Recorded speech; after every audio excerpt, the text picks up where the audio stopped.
Saya pernah ada satu pengalaman waktu tahun berapa tahun yang lalu, udah lama itu. Waktu itu saya jadi moderator dalam debat Islam Kristen. Dan penonton tidak bisa melihat.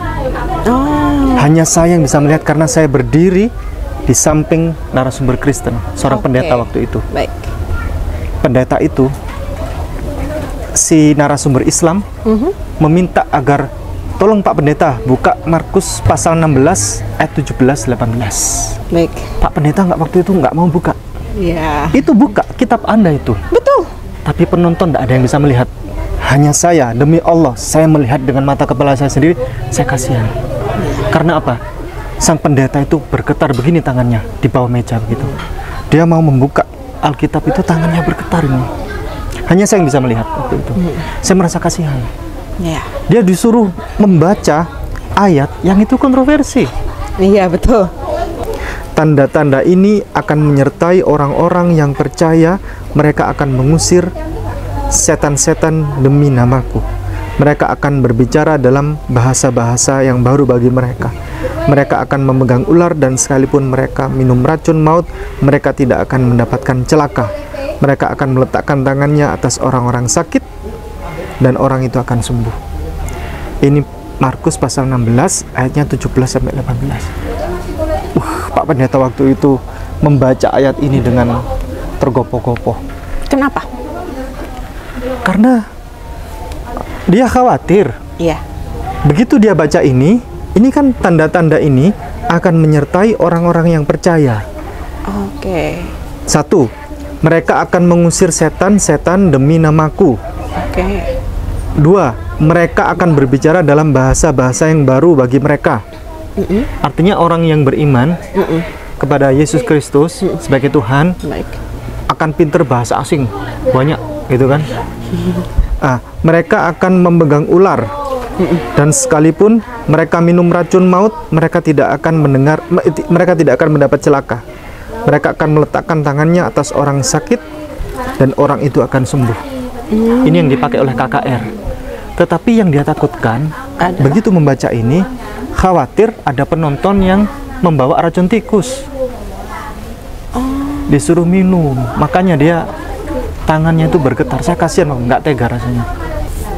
Nah, dalam video yang tadi, bagaimana Ipung Atria ini berbicara bahwa pernah dalam satu debat lintas agama, dan dia melihat sendiri bagaimana seorang pendeta gemetar saat disuruh membuka ayat Alkitab. Nah, yang menurut dia itu sulit seperti itu ya. Nah, ini kan dan dia tidak menunjukkan bukti ya, pendeta yang mana, seperti apa, dan acaranya kapan, itu nggak dijelaskan, dan pendetanya siapa juga nggak dijelaskan. Sebenarnya tidak ada yang sulit dalam mempelajari ayat-ayat Alkitab ya, karena kekristenan itu sudah ada ribuan tahun yang lalu. Nah, dan kekristenan itu sudah diperdebatkan sejak ribuan tahun yang lalu. Nah, banyak sekali bidat-bidat Kristen muncul, bagaimana orang-orang memunculkan aliran baru, nah seperti itu ya. Dan itu dipersoalkan ataupun didebatkan sudah lama. Nah, seperti itu. Sebenarnya tidak ada yang baru di dalam kekristenan.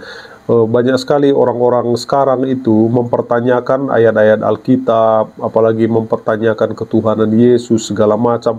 Nah, itu ribuan tahun yang lalu sudah diperdebatkan. Udah ada orang yang mempersoalkan ketuhanan Yesus ataupun semuanya yang ada di dalam Alkitab. Nah, makanya kalau ada hari ini orang yang masih memperdebatkan hal itu, nah ini sebenarnya kurang memperbanyak referensi seperti itu. Nah, apalagi seperti yang dibilang Ipung Atria ini, seorang pendeta gemetar menjelaskan ayat Alkitab. Nah, bisa jadi dia kurang memahami Alkitab ya, bisa jadi. Nah, saran saya ya, hadirkanlah narasumber yang kompeten di bidangnya, seperti itu. Saya rasa banyak sekali orang-orang Kristen pendeta yang kompeten di bidangnya, misalnya seperti Esra Soru.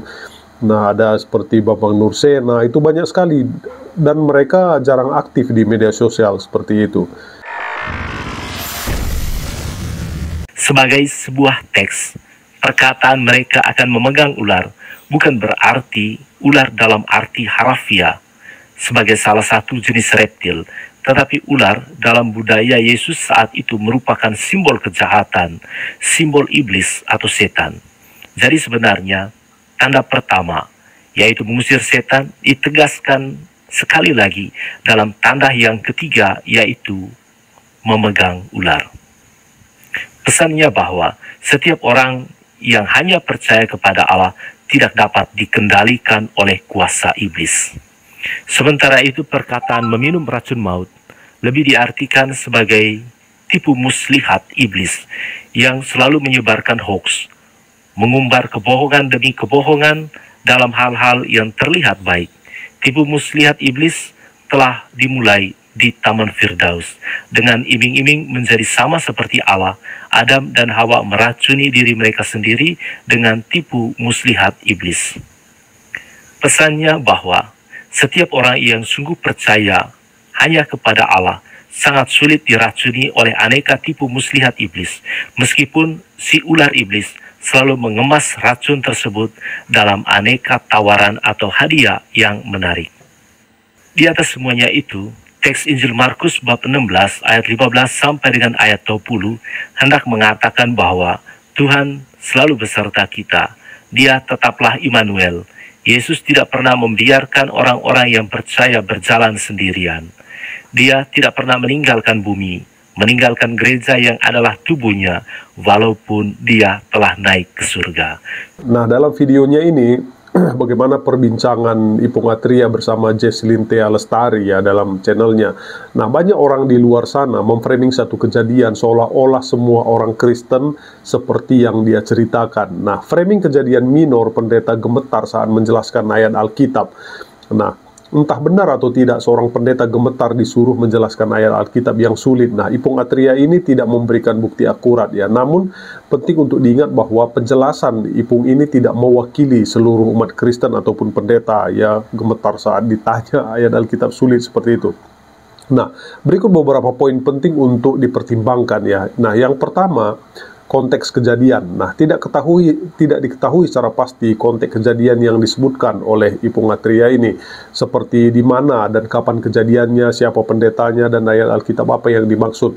Nah, tanpa konteks yang jelas, sulit untuk menilai situasi dan alasan mengapa pendeta tersebut gemetar. Nah, ada kemungkinan pendeta tersebut gugup atau tidak siap untuk menjelaskan ayat tersebut. Nah, bukan karena takut ya.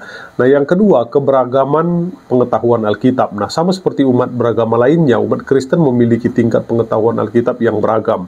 Nah, tidak semua pendeta memiliki pengetahuan mendalam tentang semua ayat Alkitab, dan hal itu ya wajar-wajar saja.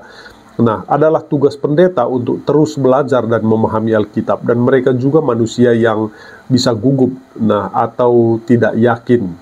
Jadi, buat orang yang di luar sana yang suka memframing kejadian minor seorang pendeta gemetar, nah, saat menjelaskan ayat Alkitab untuk menggiring opini bahwa semua orang Kristen atau pendeta takut dengan ayat sulit Alkitab adalah tindakan yang kurang baik ya. Nah,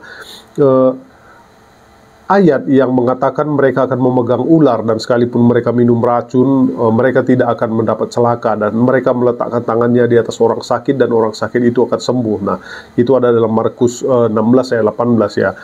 Ayat ini memiliki beberapa interpretasi ya. Ada banyak contoh nyata bahwa ayat ini memang benar adanya. Seperti Rasul Paulus tidak mengalami apa-apa setelah memegang ular secara tidak sengaja. Nah, banyak orang sakit sembuh ketika didoakan dalam nama Yesus. Itu saya melihatnya sendiri dan mengalaminya juga. Nah, jadi yang pertama itu makna literal dari ayat ini. Nah, interpretasi ini memahami ayat tersebut secara harafiah. Nah, bahwa orang-orang yang percaya akan memiliki kemampuan untuk memegang ular dan minum racun tanpa terluka. Nah, kemampuan ini dianggap sebagai tanda iman dan kuasa Tuhan yang bekerja melalui mereka. Nah, yang kedua, makna simbolis. Interpretasi ini melihat ular dan racun sebagai simbolis dari bahaya dan kejahatan ya. Nah, kemampuan untuk memegang ular dan minum racun diartikan sebagai kemenangan atas kuasa jahat dan kemampuan untuk mengatasi rintangan dalam hidup. Nah, makna yang ketiga yaitu makna metamorfosis.